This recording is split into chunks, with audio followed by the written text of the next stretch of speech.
siang. Bagaimana kabar Ibu Ita hari ini? Alhamdulillah baik, gimana sendiri? Alhamdulillah sehat Ibu. Maaf Bu, sebelumnya saya meminta waktunya sebentar. Saya ada perlu dengan Ibu mengenai tugas saya sebagai calon berpindah. Ya, kebetulan saya ditugaskan untuk mewawancarai beberapa kepala sekolah terkait dengan praktik pengambilan keputusan. Bolehkah saya mengajukan beberapa pertanyaan kepada Ibu? Gitu ya, ya boleh jika ada yang bisa saya. Terima kasih Ibu sebelumnya. Jadi begini Ibu, selama Ibu menjadi kepala sekolah, adakah suatu masalah yang Ibu hadapi sebagai pemimpin di mana masalah tersebut menimbulkan dilema dalam penyelesaiannya? Boleh tidak Ibu menceritakan kepada saya dan bagaimana cara Ibu menyelesaikannya? Apa ya? Sebenarnya banyak ya masalah yang timbul setiap tahunnya di setiap instansi pendidikan, termasuk sekolah kita ini sudah ada kasus yang masih baru ya. Kemarin ada siswa yang berkebutuhan khusus di kelas 2. Di sini guru kelasnya merasa keberatan dan menginginkan siswa tersebut disekolahkan saja ke SRT. Tetapi kita juga harus mengikuti peraturan pendidikan atau peraturan pemerintah bahwa sekolah harus siap menerima siswa, baik itu siswa berkebutuhan khusus ataupun siswa normal lainnya. Lalu keputusan apa yang Ibu ambil saat itu? Kepala sekolah dan guru ya sepakat untuk menerima siswa ABK dan guru akan mengikuti pelajaran perkembangan kompetensi sekolah inklusif yang sering dilaksanakan di desa. Wah, keputusan yang sangat baik. Maaf ini saya ya tidak apa-apa Ibu. Jadi begini Bu, dalam modul yang saya pelajari saat ini itu ada 2 jenis dilema, di mana dilema etika yang merupakan dilema kebenaran lawan kebenaran dan bujukan moral yang merupakan kebenaran lawan kesalahan. Nah, menurut Ibu, bagaimana Ibu dapat mengidentifikasi kasus ini, mana yang merupakan dilema etika dan mana yang merupakan bujukan moral? Biasanya sih saya lihat dulu kasusnya aja ya. Jika kasus ini berhubungan dengan ranah hukum berarti itu bujukan hukum. Tapi jika kasus ini tidak berhubungan dengan hukum dan hukum maka itu merupakan dilema etika. Apalagi jika dapatnya benar-benar di satu sisi juga benar, di sisi lainnya, gitu. Jadi sudah bisa dipastikan itu merupakan dilema etika. Ya, seperti dilema etika di kasus itu tadi ya Bu ya? Iya. Apakah akan tetap menerima siswa ABK atau mengusulkan untuk bersekolah di sekolah yang berfokus pada penanganan anak berkebutuhan khusus yaitu ABK, di mana keduanya merupakan keputusan yang benar dan tidak melawan hukum. Ya baik Bu. Nah, ini bagaimana Ibu menjalankan pengambilan keputusan terutama untuk masalah dilema kepentingan yang sama-sama benar atau sama-sama mengandung nilai kebajikan? Ya, saya akan lebih memilih nilai-nilai kebajikan yang harus dijunjung tinggi ya. Karena dengan menjunjung tinggi kebajikan seperti keadilan, kejujuran, kemanusiaan, dan lain-lain, maka kebenaran itu sendiri akan mengikutinya nanti. Adakah langkah-langkah atau strategi seperti apa yang Ibu lakukan dengan menyelesaikan permasalahan dilema seperti ini? Dalam masalah dilema ini ya saya memerlukan 2 tahapan ya. Yang pertama saya konfirmasi kepada guru wali kelas 2 dan berdiskusi dengan rekan ibu di sekolah. Dan yang kedua saya akan merefleksikannya bagaimana jika saya ada di posisi guru tersebut. Hal seperti apa yang nanti saya inginkan? Ya, ada tidak Bu hal-hal yang menurut Ibu dianggap efektif dalam pengambilan keputusan pada permasalahan dilema etika ini? Ya. Saya rasa semuanya akan efektif ya jika kita komunikasikan dengan baik kepada semua pihak yang berkepentingan, sehingga mereka tahu apa yang terjadi kepada kita dan kita tahu apa yang terjadi kepada mereka nantinya. Ya, menurut Ibu ada tantangan dalam pengambilan keputusan dalam kasus-kasus dilema etika ini? Kalau menurut saya tantangannya hanya satu ya, yaitu jika tidak adanya keterbukaan, maka dalam kasus dilema etika harus ada keterbukaan dari semua pihak dalam menyelesaikan masalah. Apakah Ibu memiliki jadwal tertentu dalam menyelesaikan permasalahan ini? Maksudnya, apakah Ibu akan langsung menyelesaikan di tempat atau ada jadwal yang untuk menyelesaikannya? Atau memiliki prosedur tertentu untuk menyelesaikan dilema ini? Kalau jadwal mungkin tidak ada ya, tapi kalau prosedur jelas ada. Seperti kasus yang saya sampaikan tadi, saya memerlukan diskusi terlebih dahulu dengan rekan-rekan guru, kemudian mengkonsultasikannya kepada rekan guru yang lain. Nah, 2 langkah ini yang akan saya ambil untuk mencari solusi terbaik bagi semua pihak. Adakah seseorang ataupun faktor-faktor yang selama ini dapat mempermudah Ibu kita dalam mengambil keputusan untuk kasus-kasus dilema etika ini?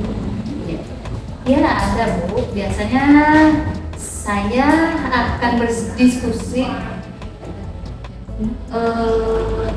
dengan rekan-rekan guru di sekolah dalam pengambilan keputusan yang penting, terutama dalam berhubungan dengan kepentingan sekolah dan kepentingan bersama.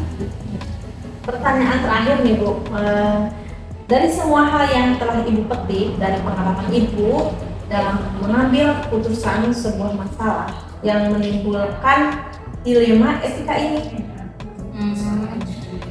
intinya gini, kita harus selalu membangun jaringan komunikasi yang baik dengan banyak pihak ya. Kita juga harus membangun rasa empati kepada orang yang bekerja sama dengan kita. Dengan demikian, pendidikan yang baik dan menyenangkan bagi siswa kita akan terwujud. Mungkin seperti itu. Baik Ibu, terima kasih banyak atas waktunya dan kesediaannya dalam menjadi narasumber wawancara saya hari ini. Ya, Ibu, sama-sama. Saya juga senang bisa membantu Ibu. Ya. Baik Ibu, kalau begitu saya mohon izin pamit dulu. Semoga lancar semua pekerjaan Ibu hari ini. Insya Allah, amin. Terima kasih Bu. Ya Bu, saya pamit ya. Terima kasih Ibu.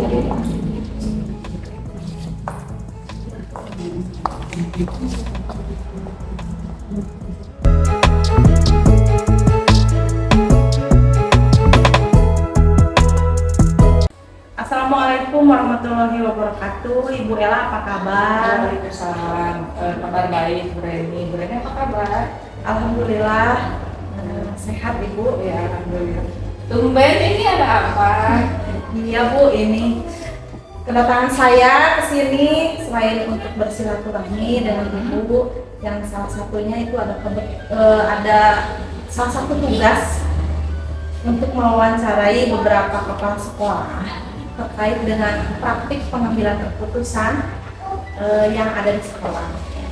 Bolehkah saya mengajukan beberapa pertanyaan kepada Ibu? Oh iya, tentu saja. Silakan Ibu. Mungkin jika ada yang bisa saya bantu, insya Allah saya akan bantu. Baik Ibu, langsung ke pertanyaan saja ya. Silakan. Selama ini bagaimana Ibu dapat mengidentifikasi kasus-kasus yang merupakan dilema etika ataupun bujukan moral yang Ibu hadapi di sekolah? Ini berarti berkaitan dengan dilema etika atau bujukan moral. Berdasarkan kasus di beberapa kejadian di sekolah, biasanya ketika kita memutuskan antara pilihan yang sama-sama memiliki akal yang masuk akal, dan ketika kita mengidentifikasi antara dilema etika atau bujukan moral, dapat dilihat dari alasan perbuatan keputusan yang terlebih dahulu. jika ada alasan yang menurut saya masuk akal dan dibenarkan, gitu, maka permasalahan tersebut itu termasuk ke dalam delik etika. Nah, ketika alasannya tidak sesuai, maka menurut saya itu termasuk ke dalam jujukan moral. Kemudian bagaimana ibu bisa menjalankan pengambilan keputusan di sekolah ibu, terutama mengenai kasus-kasus di mana dihadapkan dengan dua kepentingan yang sama-sama benar atau sama-sama mengandung nilai kebajikan. Setiap saya melaksanakan pengambilan keputusan, saya itu selalu merangkul para guru-guru. Jadi ketika ada permasalahan, saya itu harus mendiskusikannya dengan rekan guru di sekolah saya, seperti itu. Kemudian langkah-langkah atau prosedur seperti apakah yang biasa ibu lakukan selama ini ketika menghadapi situasi atau kasus yang dari ibu? Biasanya prosedur yang saya lakukan itu kami dari pihak sekolah, kami itu kan adanya saling membantu ya Bu, dengan menyelidiki dulu apa sebenarnya yang terjadi, kemudian kita mencari informasi sebanyak-banyaknya kepada apa sih pelaku yang terlibat gitu. Misalkan dalam hal ini ketika ada permasalahan di siswa, kita itu melibatkan guru tersebut dalam menyelesaikan permasalahan di kelasnya itu. Kemudian setelah adanya terkumpul informasi begitu, kami melaksanakan mediasi antara pihak sekolah dengan pihak orang tua dalam menyelesaikan permasalahan tersebut. Hal-hal apa saja yang selama ini yang ibu anggap efektif dalam pengambilan keputusan pada kasus-kasus dilema etika? Hal yang paling dianggap efektif menurut saya dalam pengambilan keputusan itu adanya tindakan preventif atau pencegahan agar tidak terjadi terkait dengan segala pelanggaran norma sosial atau sebelum terjadinya permasalahan gitu. Begitu ya Bu. Hal apa saja yang selama ini merupakan tantangan ibu ya dalam mengambil keputusan pada kasus-kasus dilema etika yang dihadapi? Menurut saya tantangan yang paling yang paling susah gitu untuk diambil keputusannya itu ketika kurangnya ketegasan. Kita dihadapkan dengan persoalan yang harus melibatkan kemanusiaan. Jadi dilemanya itu antara itu gitu, menimbang dalam kebijaksanaan yang dilihat secara batin atau ya karena tidak adanya rasa tega gitu, kasihan akhirnya. Apakah ibu memiliki sebuah cara atau misalkan jadwal tertentu dalam sebuah penyelesaian kasus dilema etika?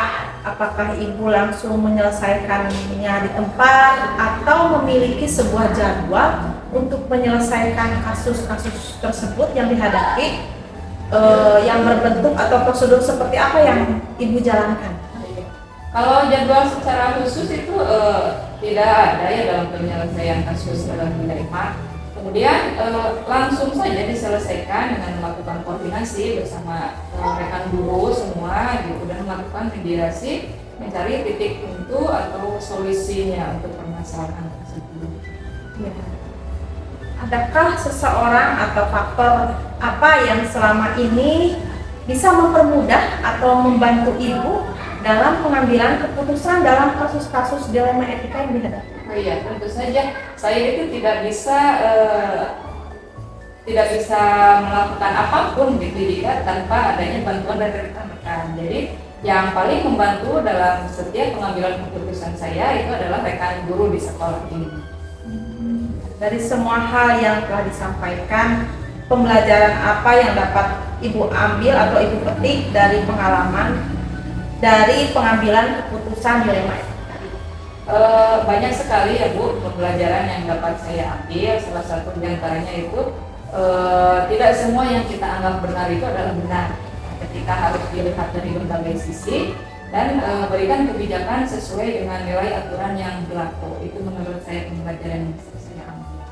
Begitu ya. Terima kasih Ibu atas wawancaranya. Sama-sama. Mungkin itu saja dari saya. Cukup sekian, bila hidayah. Wassalamualaikum warahmatullahi wabarakatuh. Waalaikumsalam warahmatullahi wabarakatuh. Terima kasih.